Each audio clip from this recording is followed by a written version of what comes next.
Namun, bukti percakapan chat WA diperoleh dengan cara yang melanggar ketentuan pasal 6 Undang-Undang ITE, di mana tidak dilakukan proses uji digital forensik sesuai dengan SOP yang benar, yang menghasilkan alat bukti surat berupa hasil uji laboratorium digital forensik yang utuh dan tidak terpotong-potong. Bahkan kesaksian ahli digital forensik dari Polda Metro Jaya di sidang pengadilan ini menyebutkan bahwa alasan memotong-motong hasil uji digital forensik adalah karena hasil koordinasi dengan penyidik dan berdasarkan laporan kemajuan atau LAPJU. Ini artinya bahwa konstruksi berpikir ahli digital forensik dan petugas laboratorium forensik adalah sesuai dengan dalam tanda kutip pesanan. Karena seharusnya hasil laboratorium forensik disajikan secara utuh, kemudian penyidik yang berwenang mengambil sampling percakapan yang diperlukan. Tetapi yang terjadi justru sebaliknya, jadi sejak laboratorium sudah dipotong-potong sesuai dengan pesanan penyidik.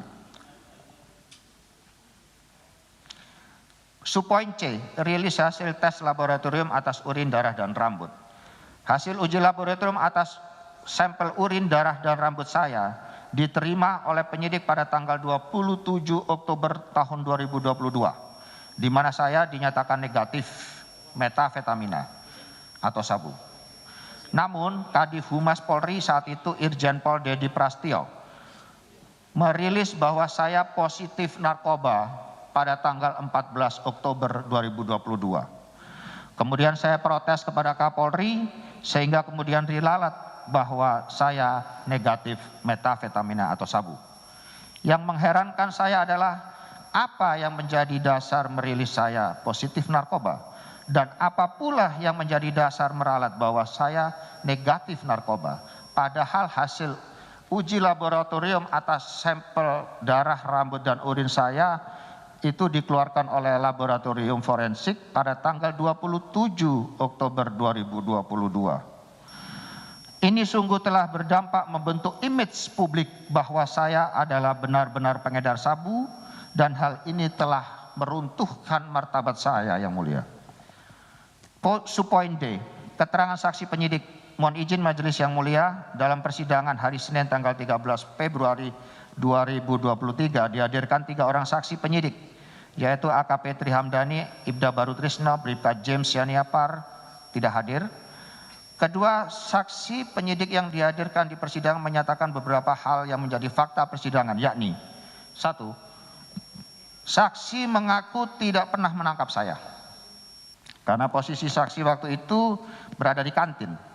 Kedua, saksi menyatakan bahwa proses penyidikan tidak objektif karena hanya berdasarkan pada hasil laboratorium digital forensik sebelum tanggal 24 September 2022. Setelah 24 September 2022 tidak dilakukan balancing di situ.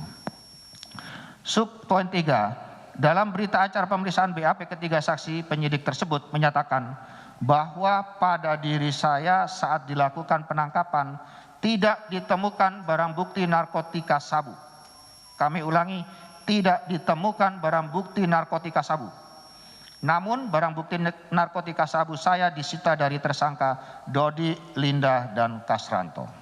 Pertanyaannya adalah dari mana ketiga saksi penyidik tersebut mengetahui bahwa sabu yang disita dari ketiga tersangka tersebut adalah milik saya?